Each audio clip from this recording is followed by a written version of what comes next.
berjalan hanya di jalanmu, mendengar hanya suaramu.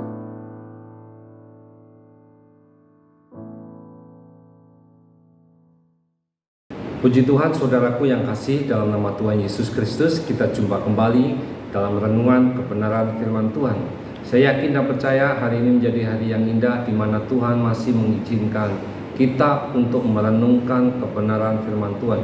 Dimanapun saudara saya berada, saya yakin dan percaya firman itu tidak pernah kembali dengan sia-sia, tetapi firman itu akan membawa kita lebih dalam lagi untuk mencintai Tuhan. Sebelum kita merenungkan kebenaran firman Tuhan, mari kita tundukkan kepala. Bapa kami yang ada di dalam kerajaan surga, terima kasih Tuhan buat kasih setiamu yang Tuhan berikan. Kalau malam ini Tuhan izinkan kembali untuk kami merenungkan kebenaran firman-Mu.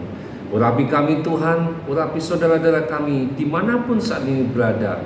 Firman-Mu itu yang akan menguatkan di dalam setiap langkah kehidupan kami. Dalam nama Yesus, haleluya, amin. Puji Tuhan, saudaraku yang kasih, dalam nama Tuhan Yesus Kristus.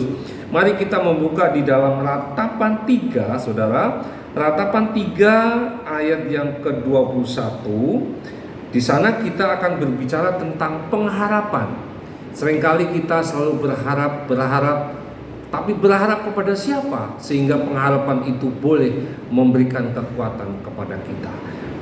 Ratapan 3 ayat 21, demikian bunyi firman Tuhan. Tetapi hal-hal inilah yang kuperhatikan, ya. Oleh sebab itu aku akan berharap.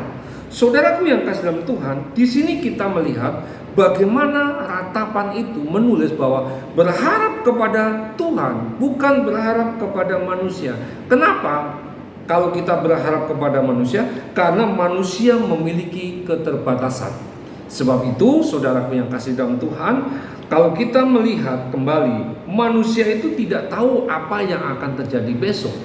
Tetapi Tuhan tahu besok apa yang akan terjadi dalam hidup kita, asal kita berharap kepada Tuhan.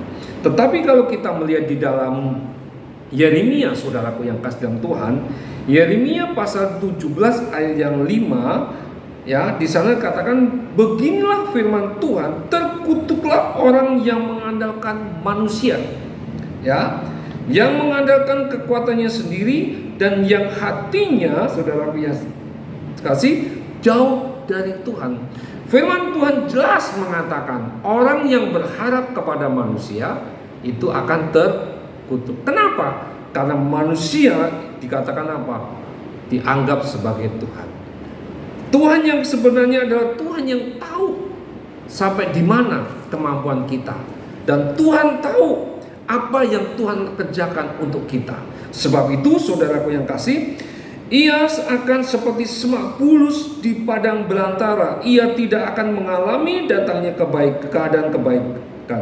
Ia akan tinggal di tanah hangus dan di padang gurun, di negeri padang asin yang tidak berpenduduk. Artinya apa? Tidak ada pengharapan. Nah, sebab itu firman Tuhan mengajarkan kita, saudara, untuk tidak berharap kepada manusia atau sesama, tetapi menaruh pengharapan sepenuhnya hanya kepada Tuhan. Kenapa kita berharap kepada Tuhan? Diberkatilah orang yang mengandalkan Tuhan, yang menaruh harapannya pada Tuhan. Itu, saudaraku yang kasih, yang harus kita pegang. Kalau orang yang mengandalkan Tuhan, itu akan diberkati. Orang yang menaruh harapannya, itu yang akan diberkati oleh Tuhan. Kenapa? Karena Tuhan adalah satu-satunya pengharapan kita. Ia akan seperti pohon yang ditanam di tepi airan, yang merambat, ya, akar-akarnya ke tepi batang air, dan yang tidak mengalami datangnya panas terik, yang daunnya tetap hijau, yang tidak khawatir dalam tahun kering, dan yang tidak berhenti menghasilkan buah. Haleluya, puji Tuhan, saudara.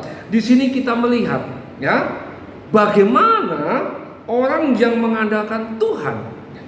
Dia katakan apa? Seperti pohon yang ditanam di tepi aliran. Artinya apa? Dia tidak mengalami kekeringan, ya. Dia akan selalu mempunyai satu pengharapan. pengharapan, dan Tuhan selalu memberikan aliran-aliran sungai.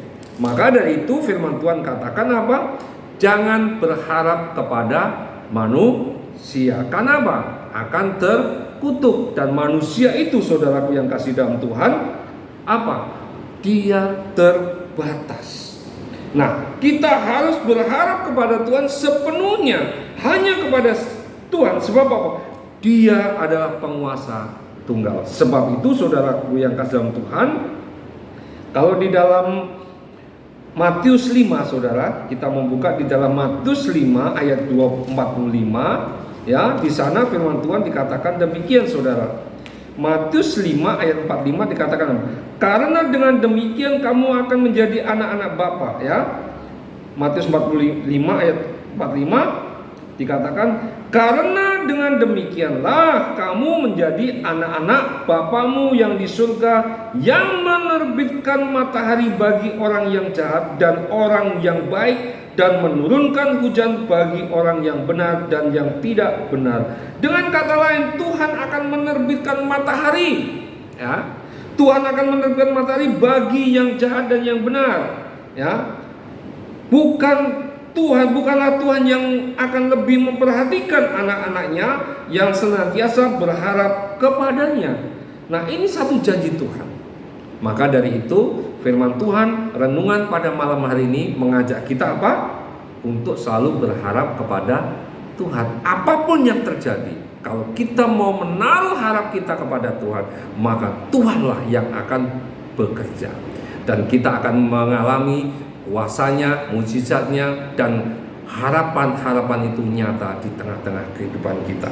Sebab itu, saudara, semakin kita percaya kepada Tuhan, apapun yang terjadi dalam hidup kita, persoalan masalah yang saudara hadapi, satu dengan yang lain tidak sama, tetapi Tuhan tahu sampai di mana kemampuan kita. Dan yang menjadi pertanyaan apa? Apakah kita tetap berharap kepada Tuhan? Kalau kita berharap kepada Tuhan, maka Tuhan memberkati kita. Kalau kita berharap kepada manusia, maka itu yang akan terkutuk. Sebab itu, saudara, renungan pada malam hari ini adalah mari kita terus berharap kepada Tuhan dan nama Tuhan tetap dipuji dan dipermuliakan. Mari kita tundukkan kepala. Terima kasih Tuhan Yesus. Renungan malam hari ini firman-Mu mengajak kami, Tuhan, untuk tetap berharap, terus berharap kepada Engkau. Karena Engkau adalah sumber kekuatan kami, Engkau adalah kekuatan yang tidak ada tandingannya. Sebab itu Tuhan, malam ini berkati kami Tuhan, kuatkan dan teguhkan saudara-saudara kami yang sedang mengalami kesusahan, kelemahan Tuhan. Tuhan kuatkan, Tuhan hiburkan, Roh Kudus yang senantiasa menghibur, memberikan penghiburan, sukacita, damai sejahtera di dalam kehidupan kita. Dalam nama Yesus, haleluya, amin. Puji Tuhan.